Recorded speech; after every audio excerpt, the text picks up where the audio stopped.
I was creating an art space. And for those who really know me, know that all my art space comes with a story. And the name of this story here is Playing a Game with God, but I don't know what it's called. Playing a game with God, but I don't know what it's called. As I sit in life making moves, it's though I am playing a game with an unknown force. I smile and my smile feels like it's a part of this game for which I know not the name. As I smile, it's though my smile is a part of this game for which I know not the name. For which I know not the name. I hear quotes like, we make plans and the gods laugh. But what if they don't? What if they don't?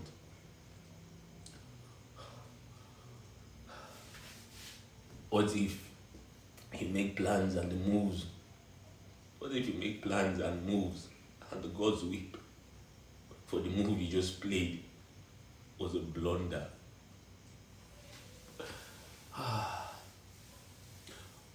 What if you make plans and moves and the gods weep for the move you just played in the game of life was an insult to yourself, a blunder to your soul, and a mockery to the game?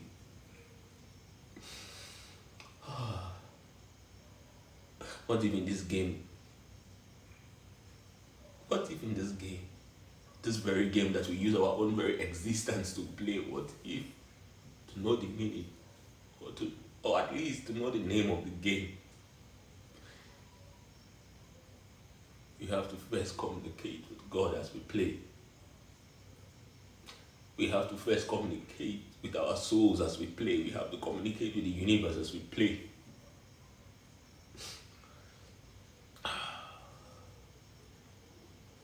And maybe then, just maybe, the name of this game will be revealed to us. And we will know the true meaning of life and what it means to exist. Not just what we believe the meaning of life is, because everyone have different beliefs on what life is, different cultures, different religions, everyone with their own personal beliefs on life. But do anyone really know what life means? Everyone looking at life through their selfish lens. They gaze at life through selfish perceptions. They teach people based on their own reality. But the religious ones, the ones that don't believe in religion or God, everyone are just so selfish, even in their own explanation on what life is. Living life selfishly. Doing things that benefit them and trying to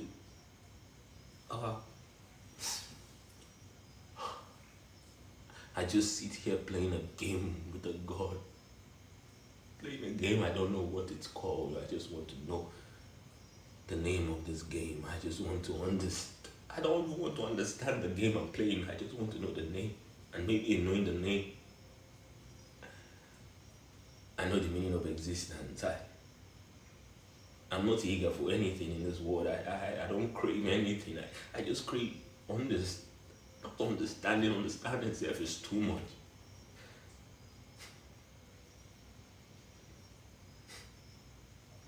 I weep not because of sadness or sorrow. I weep because of my own limitation mentally to be able to comprehend all this. It's there looking at me in the face, but I'm limited because of my brain capacity, because of my flesh, because of my sinful nature, because of my lack of real knowledge. Or maybe I weep because the world appeared to be so dumb and ignorant and it provokes me. But then again, what do I know? So I'm just a soul lost in the madness of an endless insanity, babbling a bunch of nonsense. But in this nonsense I'm babbling, I just want to know the name of this game I'm playing with God. And maybe, just maybe, in finding out what this name is called, I know the meaning of existence. For my prayer, my only desire in this life is that I see this world the same way God sees it. Even if it's for a minute before I die, I pray, I talk to my soul. I read about religions. I don't limit myself to one religion because I don't believe that a certain man on earth will direct me to the main truth when no one has ever gone there and come back and say this is the right way. No one has a very undisputable proof that that is the right direction to go. Like I said, everyone is there preaching religion or preaching the knowledge of life from a very selfish perspective. No one understands what it means to really be alive.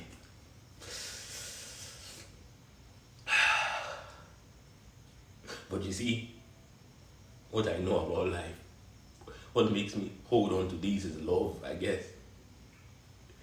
Because even from the teaching of Buddha and the teaching of Christianity, even the teaching of Islam, there's some in the Bible, a king was able to dance naked without a care in the world. Why? Because of he felt a strong connection and love to his Most High. He danced naked. A king danced naked. What? I just want to understand what can drive a man to dance naked. And from Buddha, what can make a man abandon what all he was taught? Abandon everything and walk in his own life. In the Quran, you see the teaching of Prophet Muhammad. May his soul rest in peace. Oh, what manner of love is that? I want to understand it.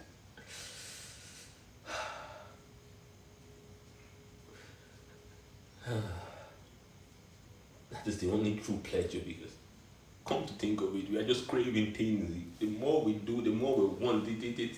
It's a cycle. It's a never-ending cycle. We move around in a cycle like gluttons, eating and sucking, but never really understanding what we are sucking for. Our life may be cut short tomorrow, but we don't care as long as we can suck today. Limiting pleasure.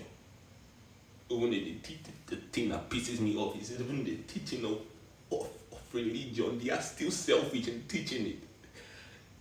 They are also blind, and it pisses me off. But I talking to I'm blind, I'm part of the category. And that is where my tears come from. From the knowledge that I know there is more, but my brain capacity is limited. I'm capable of knowing more and understanding more, but I just don't understand it. Okay, let's just say the whole religion stuff was make believe. It was written by people. But you know what it takes for somebody to come up with those stories? It's still beautiful. The stories are beautiful. It comes from a place of real depth. So I don't care if it's real or not. I still dive into religions, trying to find something like a child looking for his toy. Blind people killing for selfish gains. Oh God in heaven, what the hell is this? Why am I playing a game with you though I don't know what it's called? Why am I playing a game with you, but I don't know what it's called? Why this pain when I look at this world, but yet I still smile sometimes because it's beautiful? Why this pain? Why this hunger for something I don't know what I am hungry for? I'm just hungry. Why?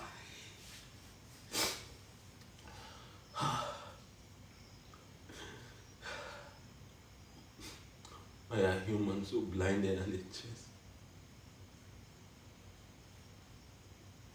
out of desperate selfishness? Why?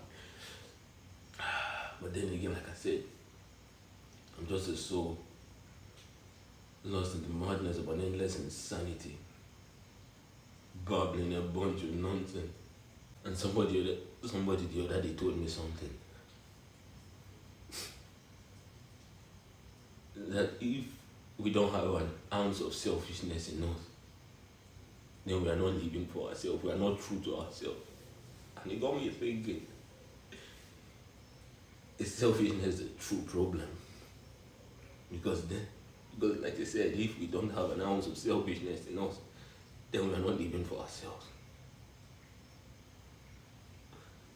So what then is the problem?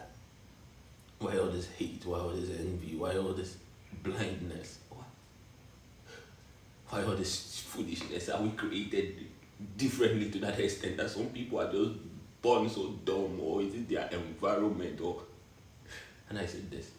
People say the 1% are the problem of this world, but it's not. I actually commend their wisdom, because you know what it takes to conduct a whole match.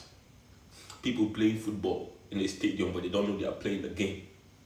It takes wisdom, it takes ingenuity, it takes real talent. We complain that the 1% is the problem, but they are not a problem. You are your problem. You are so selfish, and you can't even take the blame. You push it up there to the 1%. They are not the problem. They were never the problem. Maybe they were just born with opportunities, some of them, but some of them took it. And in the process of taking that power, it did something to them. It did something to them.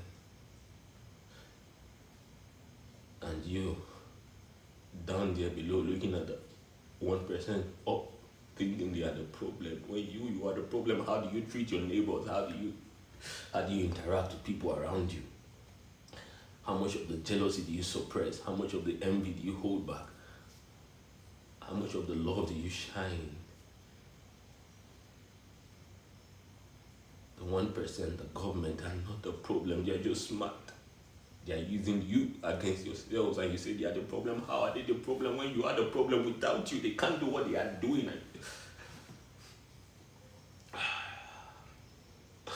So whenever someone says that, the government, the 1%, oh my goodness, they are not the problem. The problem is your brother, the problem is your sisters, your cousins, your nephew, your niece. You are the problem, not them. It's just like having, let's say you're a farmer now, a livestock farmer. You care about your farm animals, yeah, you care about them, but you don't care about their long-term life. You care about if they are good enough to feed you, if they are good enough to produce for you, if they are good enough to become sustenance. If you care about their health, it's because them not being healthy enough affects you. You don't care about them. This is just how the 1% thinks. You are livestock. They care about you, but they care about you to the extent that it benefits them. So sometimes they don't mind of killing off some, as long as the farm is intact, as long as they produce food enough for them, as long as they work hard enough. And you're out there opening your mouth, fighting wars for people that don't care about you, for change. You don't know that this concept of money is it's not wealth. They don't bargain in money. Money is for you guys down there. The thing that they use it's far surpasses money. The commodity they use is you guys. You killing for paper. You prefer people that are alive. You prefer the dead paper with dead people's faces over people that are alive. You respect that paper that has no life over life. Oh my goodness, what naivety. How ignorant can a human being be? And okay, let's just say we give everybody free chance. It's still a cycle, because some people don't want to work, some people just like to eat. They just want to think, they don't want to put in the effort. So it's back on that. It's a cycle. It's a cycle. The problem is there. The problem is there. The problem is there. Even the poor cannot be poor in peace, because why? They attack them. They attack them. So now, if you can't be poor in peace, you need money to be able to have your peace. You go out searching for that money, and sometimes they lose their soul. What game is this? What game is this? And yes, I like to go online and watch the suffering of people. Like people suffering. I don't know, it just makes me I see it and it pains my soul. It actually I don't know, it does something to me. It makes me ask deep questions. Maybe that's why I watch it. Like people surviving on $10 a month, $5 a month. It pains my soul. What about this stupid event that happened in a country where he went to a witch doctor and the witch doctor told the group of boys that went there that if they want to cure that disease, they should go rape. They should go sleep with a girl that's below the age of 12. So you know what they did? Bunch of fools, they went raping people around and they messed her up mentally. They messed with her health, children. How do you go rape people to cure your disease? How stupid can you be? Even spirituality now. What about those that hurt people for spiritual fortification or for spiritual? How stupid can you be? How dumb can you be? How blind can you be? That is the question now. Say, okay.